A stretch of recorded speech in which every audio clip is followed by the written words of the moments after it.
Assalamualaikum warahmatullahi wabarakatuh. Perkenalkan, nama saya Muhammad Afarji. Saya dari Prodi Bisnis Digital kelas 2A. Saya dan NIM saya 241103100058. Saya akan menjelaskan ada dua soal ulangan. Nah, saya akan menjelaskan satu persatu. Nah, di sini ada yang pertama itu pesan mie langkah goreng, membuat harga IRD.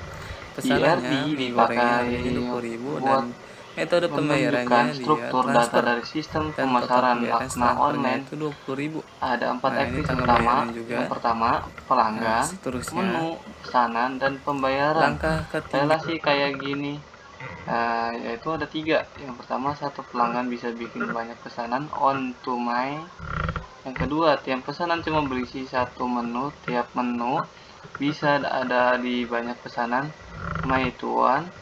Yang ketiga, satu pesanan punya satu pembayaran, dan pembayaran itu cuma buat pesanan on one.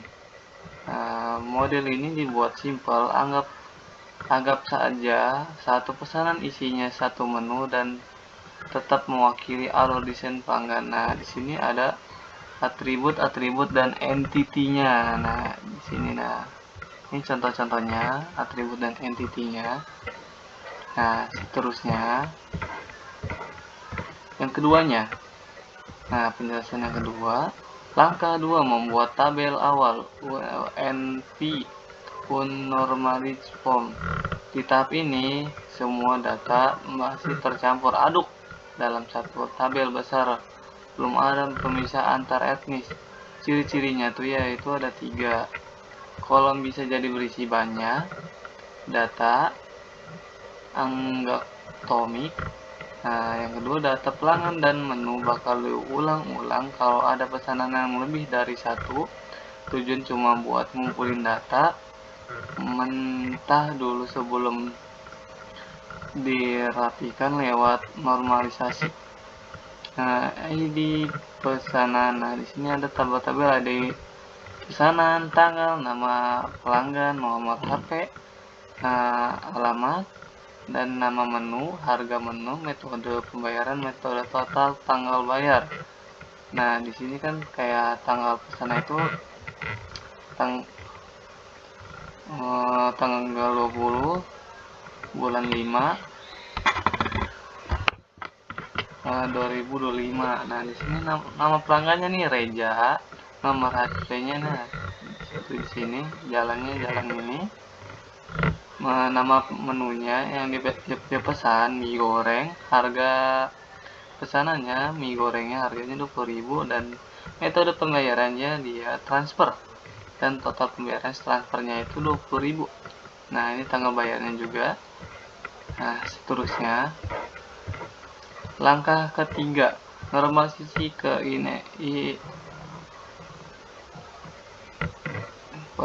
first normal form. Di sini data dibikin otomik alias satu kolom satu nilai. Langkah-langkahnya ada 3. Data yang di double dipisah ke baris baru. Mulai kasih ID buat masih pesan-pesan etnis kayak ID pelanggan, ID menu, dan struktur masih satu tabel tapi udah lebih rapi dari sebelumnya. Nah, yang tadi ini, ini contoh-contohnya lagi. Tabel-tabelnya dari ID pesanan, tanggal pesanan, nama pelanggan, nomor HP, alamat menu, nama menu, harga menu, metode bayar, total bayar, dan tanggal bayarnya seperti yang tadi yang sudah ada di atas. Nah, seterusnya yang langkah keempatnya, normalisasi ke 2 NFV. Scott Norman From fokus 2 NFV adalah di ngilangin tergantung sebagai partai Democracy yang dilakukan pemisahan data yang agak memerlukan tergantung sama ID pesanan. Misalnya info pelanggan dan menu dipindahkan ke tabel terpisah biar nggak ngulang-ngulang hasilnya. Nah, di sini yang pertama itu tabel pelanggan, ada dari ID pelanggan, nama pelanggannya, dan nomor HP dan alamat. Dan di sini juga ada tabel menunya, dan ini ID menunya. M001 dan nama menunya mie goreng dan harga menunya 20.000. Nah, ada ayam goreng, mohon maaf, ada mie goreng, ayam goreng dan ayam bakar. Dan ini harga-harganya. Dan di sini ada tabel pesanannya dari ID pesanan, tanggal pesanan, ID pelanggan, ID menu dan total pembayaran. Nah, ini ada ID pesanannya 4001 dan ini tanggal pesanannya tanggal 20 bulan 5 2025 dan ini ID pelanggannya dan ini ID menunya dan ini total pembayarannya dan ini ada tabel pembayarannya. Ini ada juga di pesanan, metode pembayarannya dan tanggal pembayarannya. Dengan memisahkan data ke dalam tabel-tabel tersebut, maka setiap data hanya dicatat satu kali tempat dan tepat dihubungkan melalui program K. Nah, terus ini langkah kelimanya, normalisasi ke 3N Feature Normal Form. Di tahap ini kita pastiin nggak ada kolom non kunci yang tergantung sama kolom non kunci maksudnya lainnya, karena 2 INT tadi semuanya data sudah tergantung dalam ke primi key dan nggak ada dependensi antara kolom non kunci, maka struktur untuk dianggap setiap efisien nggak perlu nambah tabel baru.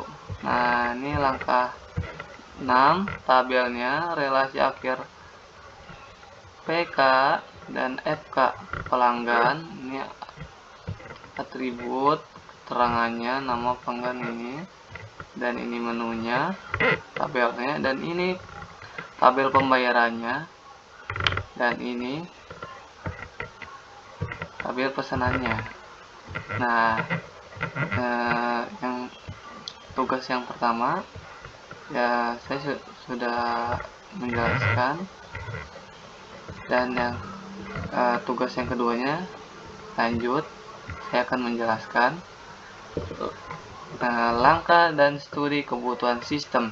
Sistem ini dibuat bantu warung makan rumahan ngatur pesanan secara digital dan lebih rapi, dan 3 peran utama: pesan yang pesan makanan, admin yang mengatur pesanan dan update status, dan tim dapur atau pengantar yang masak dan antar makanan. Alurnya sederhana, pelanggan bukan sistem, pilih menu, terus pesan admin dan notifikasi terus info ke dapur. Setelah makanan siap, pelanggan pembayaran, dan kalau ada layanan antar pesanan kirim. Selama proses ini, admin bakal terus update status supaya pelanggan bisa pantau pesanan secara langsung. Sistem ini bikin operasional warung lebih tertib, efisien, dan gampang dipantau. Nah, ini langkah keduanya di tugas 2, membuat IRD dan menentukannya. Dari penjelasan sistem sebelum yang kita tahu, dan ada faktor utama pelanggan, admin, dan tim dapur. Mereka semua punya peran dalam proses pemesanan sampai transaksi selesai. Aktivitas kayak milih menu, pesanan makanan, nyatet detail pesanan, dan pembayaran dijadiin dasar buat nentuin data apa saja yang perlu disimpan. Dari situ kita tentukan etnis dan atribut yang sesuai. Lalu hubungan antara dibikin sesuai alur nyata terjadi sistem. Hasil akhirnya digambarin dalam pembuatan IRD buat nunjukin struktur data dan terasinya secara jelas. Nah, di sini ada atribut dan entity-nya. Nah, ini atribut yang diperoleh yaitu ada 5. Nah, Sini ada 5. Contohnya ada ID pelanggan PK, nama, nomor HP, alamat. Yang kedua menu, ID menu PK, nama menu, harga deskripsi, pesanan, ID pesanan PK, ID pelanggan, tanggal pesanan, status pesanan. Nah, yang keempat detail pesanan, dan ini ada ID detail PK, ID pesanan PK, ID menu PK, jumlah. Dan ini yang kelima, ID pembayaran PK, ID pesanan PK, metode pembayaran, total pembayaran, tanggal bayar. Nah, sini ada relasi yang dibentuk, yaitu ada 5. Yang pertama, pelanggan. Pesanan satu pelanggan dapat membuat banyak pesanan, rasio on to main. Pesanan menu, satu pesanan dapat memuat beberapa menu, dan satu menu dapat dipesan dalam banyak pesanan. Hubungan ini bersifat man to may dan dipecah melalui etnis detail pesanan. Pesanan pembayaran satu pemesan. Nah, mohon maaf, ini yang ketiganya, pemesanan pembayaran satu pesanan yang hanya memiliki satu pembayaran. Relasi ini bersifat on to one. Yang keempat, menu detail pesanan satu menu dapat muncul di banyak detail pesanan. Relasi on to man dari menu ke detail. Nah, ini yang kelimanya, pesanan detail pesanan satu pesanan dapat memiliki banyak detail pesanan. Relasi one to man. Nah, cukup sekian hasil yang saya kerjakan dari 2 soal ulangan tersebut, dan saya Muhammad Afarizi memohon maaf apabila di saat saya penjelasan ada yang kurang atau salah kata. Cukup sekian dari saya. Wassalamualaikum warahmatullahi wabarakatuh.